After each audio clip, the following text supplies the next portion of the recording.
Hi guys, நான் இன்னைக்கு பார்க்க போறது என்னன்னு பாத்தீங்கன்னா, ஒரு பக்கம் கை இருக்குதுல, இது பாத்தீங்கன்னா நடுவுலயே நின்னுக்குச்சு. இது வந்து கட் ஆயிடுச்சு. ஓகேவா? சோ அது கட் ஆனதுனால என்னாச்சுன்னா, அது கை வந்து வேலை செய்யாது. சோ அதை எடுத்து நம்ம இப்போ ஓட்ட போட்டு இந்த மாதிரி நம்ம சுத்தில அடிச்சோம்னா ஓட்ட விழுந்துரும். அதுக்குன்னே தனியா ஒரு டூல் இருக்கும். நம்ம அதை வச்சுதான் ஓட்ட போட்டாகணும். ஓகேங்களா?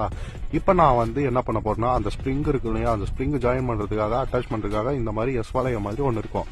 இதை போட்டு விட்டு நம்ம இந்த ஸ்ப்ரிங் இதுல ஜாயின் பண்ணி, இதுக்குன்னே செப்பரேட்டா தனியா இருக்குங்க உள்ள. நம்ம தெரியும், ஓகேங்களுக்கு தெரியும். ஓகேங்களா? அதை வந்து லூஸ் பண்ணி விட்டு எடுத்து இந்த நட்டுல நம்ம லாக் பண்ணி விட்டு ஓரளவுக்கு டைட்டா வச்சு நம்ம சுத்தி எடுத்தாலும்னா தேவையான அளவுக்கு உள்ள பூந்துக்கும். ஓகேங்களா? இப்போ ஸ்பேனரை வச்சு நம்ம நட்டை டைட் பண்ணிக்கலாம். ஏன் டைட் பண்ணணும்னு பாத்தீங்கன்னா, அது லூஸாவே இருந்துச்சுன்னா தறியோட ஸ்ப்ரிங் இழுக்களுக்கு முன்னாடி போயிடும். இப்ப வந்து கம்ப்ளீட்டா வேலை முடிஞ்சதுங்க. சரிங்களா? நாடாவை நம்ம உள்ள தள்ளி விட்டு தறிய போட்டு விடும். இப்ப என்ன நடக்குதுன்னு சொல்லி ஸோ வந்து இப்போ அந்த கையில் வந்து சரி பண்ணியாச்சு, ப்ராப்பராக பண்ணியாச்சு. உங்ககிட்ட இருந்து எதிர்பார்க்கறது ஒன்றே ஒன்று தான், நம்ம சேனலுக்கு ஒரே ஒரு சப்ஸ்கிரைப் மட்டும் பண்ணுங்க. தேங்க்யூ.